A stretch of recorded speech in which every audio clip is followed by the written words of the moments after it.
Hello students, in this lecture we are going to discuss about shape of atomic orbitals. हमारे atomic orbitals किस तरह से दिखाई देते हैं।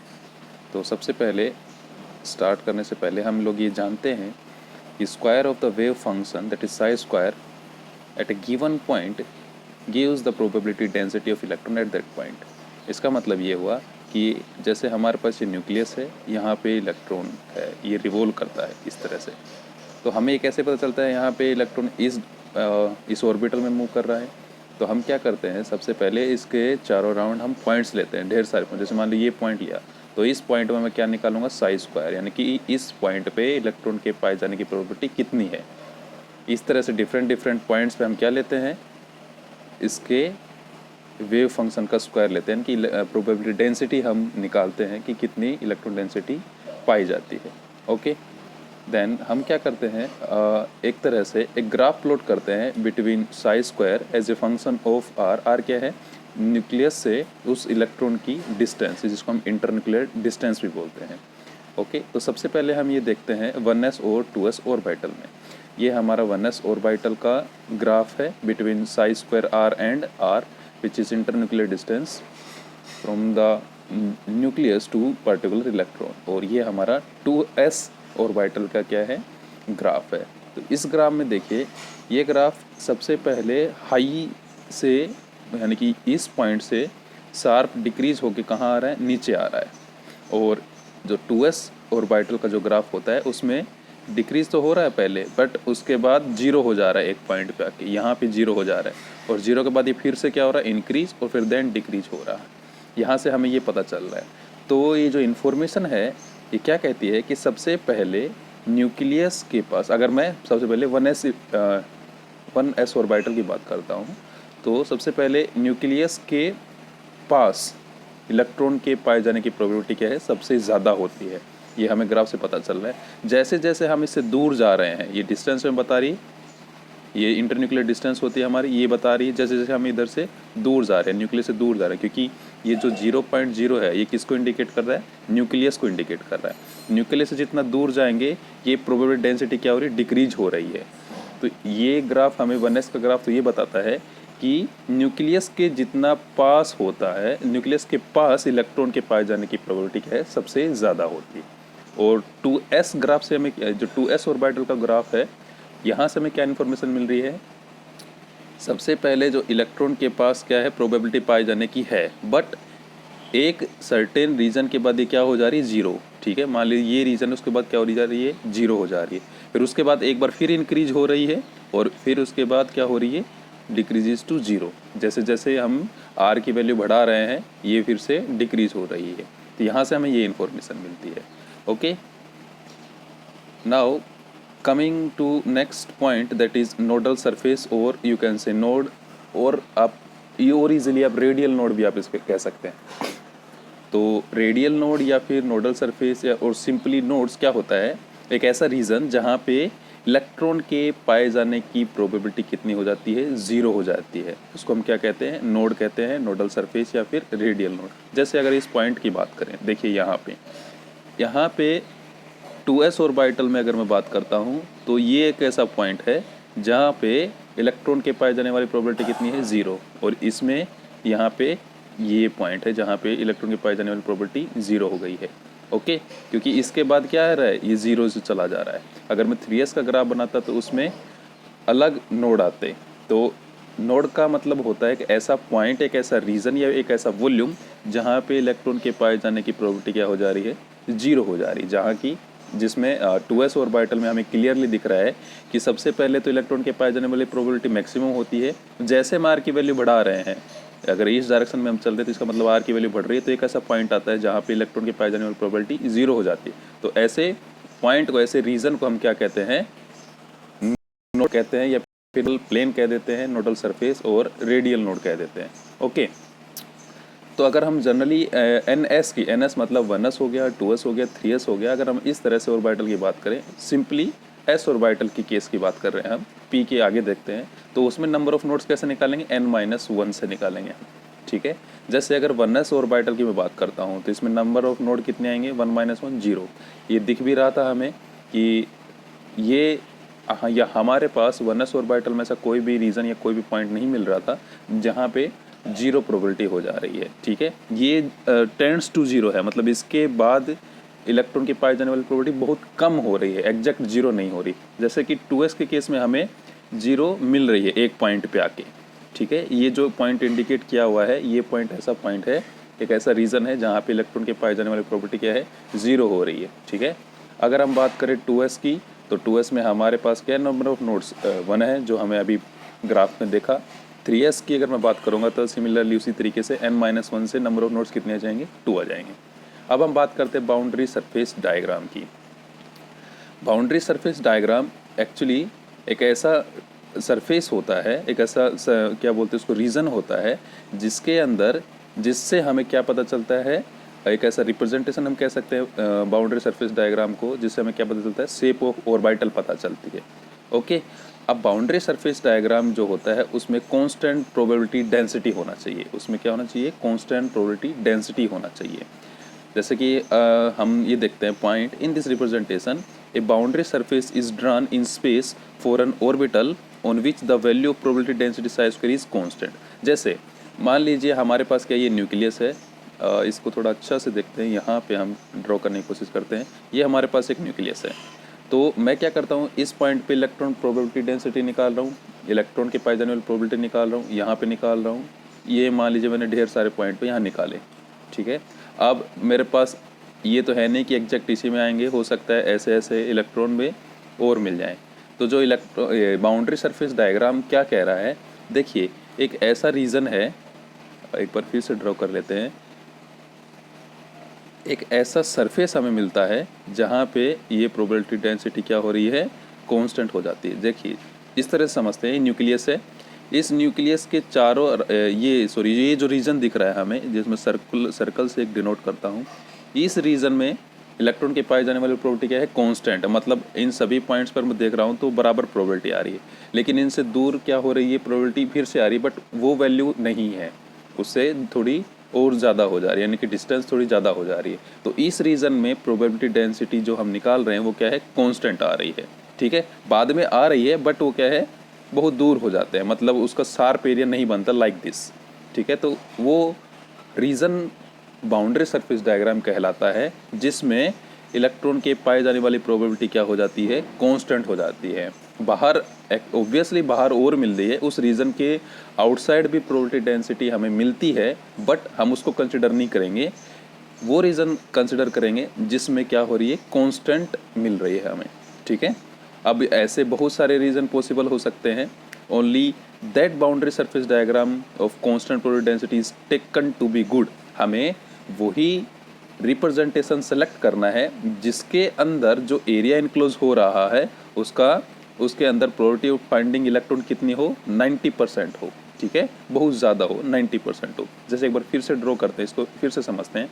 मान लीजिए हमने यहाँ पे हर एक पॉइंट पे क्या निकाला है, इलेक्ट्रॉन के पाए जाने वाली प्रोबेबिलिटी निकाली है। ठीक है, बाहर भी इलेक्ट्रॉन डेंसिटी होगी। अब ये देखिए इस रीजन के अंदर क्या है, प्रोबेबिलिटी डेंसिटी हाई है। आउटसाइड भी एक तो ये भी बन सकता है हमारा, बट यहाँ पे क्या है, कांस्टेंट नहीं है। इसका मतलब यह कि बाउंड्री सरफेस डायग्राम बहुत बन सकते हैं, बट एक अच्छा बाउंड्री सरफेस डायग्राम हम उसी को कहेंगे जिसके अंदर इलेक्ट्रॉन के पाए जाने वाली प्रोबेबिलिटी कांस्टेंट हो। ठीक है, एक तो ये बात हुई, और जो दूसरी बात थी कि इस रीजन के अंदर, क्योंकि ये 100% नहीं हो सकता, ऑब्वियस सी बात है, क्योंकि इसके चारों इसके बाउंड्री सरफेस डायग्राम के आउटसाइड भी क्या होते हैं, इलेक्ट्रॉन के पाए जाने वाली प्रोबेबिलिटी डेंसिटी हमें मिलती है। ठीक है, इसलिए हम कहते हैं कि एक ऐसा रीजन जिसके अंदर हाईएस्ट हो, इलेक्ट्रॉन के पाए जाने वाली प्रोबेबिलिटी डेंसिटी क्या हो, हाईएस्ट हो, उसी रीजन को हम क्या कहेंगे, बाउंड्री सरफेस डायग्राम कहेंगे। ठीक है, अब नेक्स्ट पॉइंट पे चलते हैं कि जैसे जैसे हम एस ऑर्बिटल को सबसे पहले हम ये देखते हैं कि एस ऑर्बिटल जो होता है हमारा, वो कैसा दिखाई देता है। तो हमारा एस ऑर्बिटल कैसा दिखाई देता है, स्फीयर इन नेचर दिखाई देता है, और वो क्या होता है, स्फेरिकली सिमेट्रिक होता है। स्फेरिकली सिमेट्रिक का मतलब ये हुआ कि एस, जैसे कि अगर ये इलेक्ट्रॉन है, मान लीजिए ये एस ऑर्बिटल है मेरा पहला, तो इस एस ऑर्बिटल में जिस भी डायरेक्शन में जाऊंगा उसमें बराबर क्या मिलेगी, इलेक्ट्रॉन के पाई जाने वाली प्रोबेबिलिटी क्या मिलेगी, इक्वल मिलेगी। इसीलिए मेंशन किया गया है कि that the probability of finding electron at a given distance is equal in all the direction, सभी डायरेक्शन में क्या मिलेगी, इक्वल मिलेगी। नेक्स्ट पॉइंट ये है कि अगर हम एस ऑर्बिटल के केस में एन की वैल्यू, प्रिंसिपल क्वांटम नंबर की वैल्यू बढ़ा रहे हैं तो ऑर्बिटल की साइज भी क्या हो जाएगी, इंक्रीज हो जाएगी। जैसे इसको ऐसे समझिए, मेरे पास ये है 1s ऑर्बिटल है, इस तरह का मेरे पास 1s ऑर्बिटल है, ठीक है। अब ये 1s है तो 2s ऑर्बिटल क्या होगा, इससे थोड़ा ज़्यादा साइज होगा, ये 2s ऑर्बिटल हो गया, ठीक। और अगर मैं 3s बनाऊंगा तो उसका साइज़ क्या होगा, बढ़ जाएगा। तो हमें ये क्या कंक्लूजन मिल रहा है कि जैसे जैसे प्रिंसिपल क्वांटम नंबर की वैल्यू बढ़ रही है 1 से 2, 2 से 3, तो उनका साइज़ भी क्या हो रहा है, इंक्रीज हो रहा है। इसलिए हम कह सकते हैं जब प्रिंसिपल क्वांटम नंबर की वैल्यू बढ़ेगी तो ऑर्बिटल का साइज़ भी बढ़ जाएगा। अब ये अच्छा रिप्रेजेंटेशन हम इस तरह से देखते हैं डायग्राम के अंदर। देखिए ये हमारे 1s और 2s के क्या है, बाउंड्री सरफेस डायग्राम है। ये वेव फंक्शन को कंसिडर करके बनाया गया है। probability density plot of 1s and 2s atomic orbital, the density of dots represent the probability density of finding the electron in that region। और जो ये B है, ये B हमें दिखाता है boundary surface diagram of 1s and 2s orbital. तो इसके अंदर देखिए आप कि इस सर्कल के बाहर भी क्या है, इलेक्ट्रॉन के पाए जाने के लिए probability of finding the electron हमें मिल रही है, उस रीजन के अंदर भी मिल रही है और बाहर भी मिल रही है। लेकिन हम सेलेक्ट उसको करेंगे जिसमें इलेक्ट्रॉन के पाए जाने वाली प्रोबेबिलिटी क्या हो, कांस्टेंट हो। तो हम इसको कैसे रिप्रेजेंट करेंगे, इस तरह से रिप्रेजेंट करेंगे। ओके, इसमें क्या हो रहा है, इसमें ये 1s के लिए है और ये 2s के लिए। देखिए 1s और 2s में डिफरेंस ये है कि एक बार तो ये न्यूक्लियस है, मान लेते हैं बिल्कुल सेंटर में, तो एक बार तो क्या है, इलेक्ट्रॉन के पाए जाने वाली प्रोबेबिलिटी है, बट उसके बाद क्या है, हल्का सा ये हमें सफ़ेद कलर में जो दिख रहा है, इसका मतलब यहाँ पे क्या आ रहा है, नोडल प्लेन आ रहा है, एक नोड्स आ रहे हैं यहाँ पे। जबकि इसमें क्या है, चारों तरफ क्या है, इक्वल डिस्ट्रीब्यूशन है, इलेक्ट्रॉन के पाए जाने वाली प्रोबेबिलिटी क्या है, इक्वल है। ओके, नेक्स्ट हम चलते हैं कि boundary surface diagram for 3 2p orbitals are. हमें पता है कि जो p ऑर्बिटल होता है उसमें 3 क्या बनते हैं, ऑर्बिटल बनते हैं। ओके, तो अब ये कैसे पता है हमें कि 3 ऑर्बिटल बनते हैं। देखिए अगर p की वैल्यू मान ली, अगर p ऑर्बिटल है, सबसेल है, तो p के लिए हमें पता है l की वैल्यू क्या होगी, 1 होगी। अगर l की वैल्यू 1 है तो ml की वैल्यू क्या होगी, -L2 + L। ओके, अब -L से +L का मतलब हुआ -1 0 और 1। तो -1 के कोरस्पॉन्डिंग एक सबसेल बनेगा, 0 के कोरस्पॉन्डिंग एक सबसेल बनेगा और 1 के कोरस्पॉन्डिंग एक सबसेल बनेगा। ठीक है, तो इस तरीके से हमारे 3 क्या बनेंगे, 2p ऑर्बिटल बनेंगे, या फिर आप कह सकते हो 3 क्या बनेंगे, p ऑर्बिटल्स बनेंगे, चाहे वो 2p हो चाहे वो 3p हो। तो सबसे पहले हम देखते हैं, यहाँ देखते हैं, यहाँ पे थोड़ा ज़्यादा क्लियर होगा।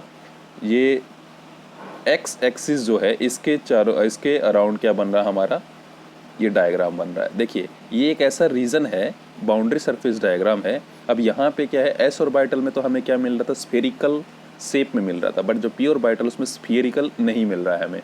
उसमें जो एक्सिस है, एक्स एक्सिस है, उसके दोनों तरफ ये सेक्शन से मिल रहे हैं, इसको हम सेक्शन कह सकते हैं। ठीक है, और इन्हीं को हम सेक्शन ना कह के फर्स्ट हम सेक्शन ही कहेंगे, उसके बाद इसको स्पेसिफिक नाम दे देते हैं। तो सबसे पहले क्या देखते हैं हम कि एक्स एक्सिस के अराउंड भी हमें मिलते हैं, और ये जो है वाई एक्सिस के अराउंड मिल रहा है हमें, और ये जेड एक्सिस के लॉन्ग भी मिल रहा है हमें। ठीक है, इनको, ये जो दो दिख रहे हैं आपको इस तरीके से, इनको हम कहते हैं लोब्स। हम कहेंगे कि there are 2 lobes along x axis, और इसमें क्या कहेंगे, 2 lobes along y axis and in last 2 lobes along z axis. ठीक है, अब ये पी ऑर्बिटल की रिप्रेजेंटेशन, जैसे अगर इस केस के, पहले इस केस की बात करता हूँ, तो इसमें जो इलेक्ट्रॉन के पाए जाने वाली प्रोबेबिलिटी है वो किसके अलोंग है, एक्स डायरेक्शन के अलोंग है, इसलिए इस ऑर्बिटल का नाम क्या दे देते हैं हम, डेजिग्नेशन क्या दे देते हैं, 2px। अगर वाई डायरेक्शन के अलोंग इलेक्ट्रॉन के पाए जाने वाली प्रोबेबिलिटी दिखाई दे रही है हमें, तो उस ऑर्बिटल को क्या कहेंगे, 2py, और इस ऑर्बिटल को क्या कहेंगे, 2pz।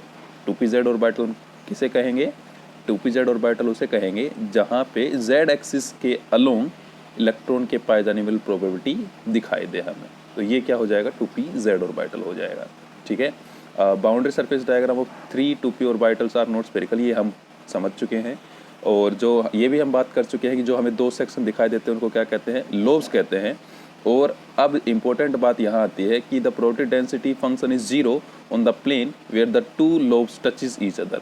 यानी कि जैसे कि हम फिर से चलते हैं, ये 2 लोब आपस में जहाँ इंटरसेक्ट कर रहे हैं, जैसे कि यहाँ पे इंटरसेक्ट करते हैं बीच में, तो यहाँ पे क्या हो रहा है हमारा इलेक्ट्रॉन के पाए जाने वाली प्रोबेबिलिटी क्या हो रही है, 0 हो रही है।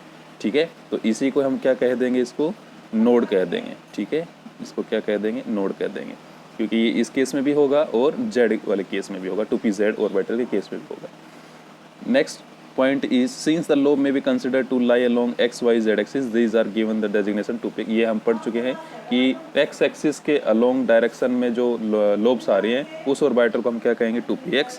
y एक्सिस के along आ रही है इसको 2py और z एक्सिस के along आ रही है इसको 2pz। ठीक है, अब हम ये बात जानते हैं कि प्रिंसिपल क्वांटम नंबर बढ़ाते हैं तो उससे ऑर्बिटल का साइज इंक्रीज हो जाता है एज वेल एज एनर्जी भी इंक्रीज हो जाती है।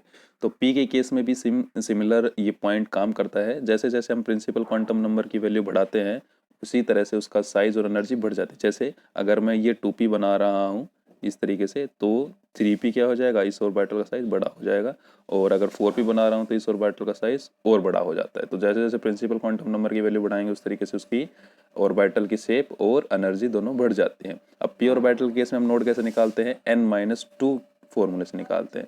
जैसे रेडियल नोड हम कहें उसको या फिर नोड कहें सिंपली, तो अगर मैं 3p लेता हूँ तो यहाँ पे n की वैल्यू क्या है 3 और -2, तो कितना हो जाएगा 1। जो 3p का केस है उसमें कितना आएंगे, रेडियल नोड 1 आएंगे। 4p के केस में कितने आ जाएंगे, 2 आ जाएंगे। एक होता है हमारा एंगुलर नोड जो हम आगे डिस्कस करेंगे, उसको हम L से निकालते हैं। ठीक है, boundary surface diagram for D orbitals. अब हम डी ऑर्बिटल के केस में और देख लेते हैं बाउंड्री सरफेस डायग्राम कैसे दिखाई देते हैं। ये देखिए डी ऑर्बिटल की रिप्रेजेंटेशन है। इसमें क्या हो रहा है, हमारा जो डी ऑर्बिटल होता है, पहले तो हम ये देखते हैं कि डी ऑर्बिटल में 5 ऑर्बिटल्स कैसे आते हैं। देखिए अगर डी ऑर्बिटल मेंशन किया हुआ तो इसका मतलब L की वैल्यू कितनी हो गई 2 और n की वैल्यू हम निकाल सकते 3, क्योंकि हमें पता है जो L की वैल्यू होती है वो कहाँ से कहाँ होती है, 0 से n-1 तक। तो ये n-1 इस -1 को इधर ले जाएंगे तो n की वैल्यू हमें ऑटोमेटिक मिल जाती है, that will becomes out to be 3। और ml की वैल्यू हम कैसे निकालते हैं, -L2 + L, और -L2 + L मतलब -2 to +2। इसका मतलब ये हुआ कि -2 से लेके +2 तक की जितनी भी वैल्यू होंगे वो सारी पॉसिबल होंगी ml के लिए। तो -2 -1 0 +1 +2, तो -2 के कोरस्पोंडिंग हमारा एक ऑर्बिटल आएगा, -1 के कोरस्पोंडिंग एक ऑर्बिटल आएगा, 0 के कोरस्पोंडिंग एक ऑर्बिटल आएगा, एंड +1 के कोरस्पोंडिंग भी और +2 के कोरस्पोंडिंग भी। तो ये 5 ऑर्बिटल हमें इस तरह से मिलते हैं। और 5 ऑर्बिटल को हम डेजिग्नेशन कैसे देंगे, dxy dxz dyz dx square -y² and dz²। अब ये डेजिग्नेशन जिस हिसाब से दिए हैं उसी हिसाब से इनके स्ट्रक्चर हैं। देखिए अब इनके स्ट्रक्चर की बात कर लेते हैं, इसकी शेप की बात कर लेते हैं। जो xy होता है उसमें ये जो लोब्स होते हैं, ये लोब्स x एक्सिस के अलोंग और y एक्सिस के अलोंग बन रहे हैं। जैसे यहाँ पे हमने मेंशन किया xy, तो x एक्सिस के अलोंग लोब्स बन रहे हैं, ये देखिए x एक्सिस के अलोंग लोब बन रहे हैं और y एक्सिस के अलोंग लोब्स बन रहे हैं। z एक्सिस के अलोंग कोई भी लोब नहीं है। ठीक है, सिमिलर केस में अगर हम dxz की बात करेंगे तो एक तो x एक्सिस के अलोंग लोब बनेगा और एक z एक्सिस के अलोंग। ये जो हम दिखाई दे रहे हैं ये z एक्सिस के अलोंग हमें दिखाई दे रहे हैं।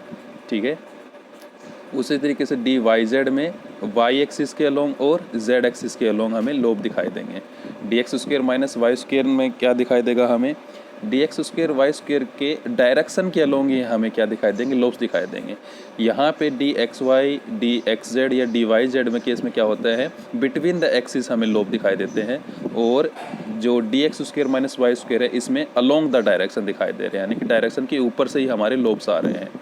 आगे चल के हम कोऑर्डिनेट केमिस्ट्री में पढ़ेंगे कि ये इस तरीके से क्यों बनते हैं। ठीक है, हाल फिलहाल के लिए हम इतना जान लेते हैं कि dxy dxz एंड dyz के केस में ये सारे जितने भी लोब्स हैं वो इन बिटवीन द एक्सिस बनते हैं, in between the axis, in between. ठीक है, और ये जो x² - y² एंड dz² होता है ये अलोंग द एक्सिस बन रहे हैं, यानी कि जो डायरेक्शन होती है उसी के अलोंग बनते हैं। अब x² - y² है तो x² के कोई ये हो गया और y² के ये हो गया, यहाँ पे क्या बन रहे हैं, हमारे लोब्स आ रहे हैं। dz² के अंदर क्या होता है, dz² के अलोंग सिर्फ और सिर्फ z डायरेक्शन के अलोंग क्या बन रहे हैं, लोब बन रहे हैं, और बीच में जो हमें एक क्या दिखाई देती है, रिंग टाइप से भी दिखाई देती है हमें।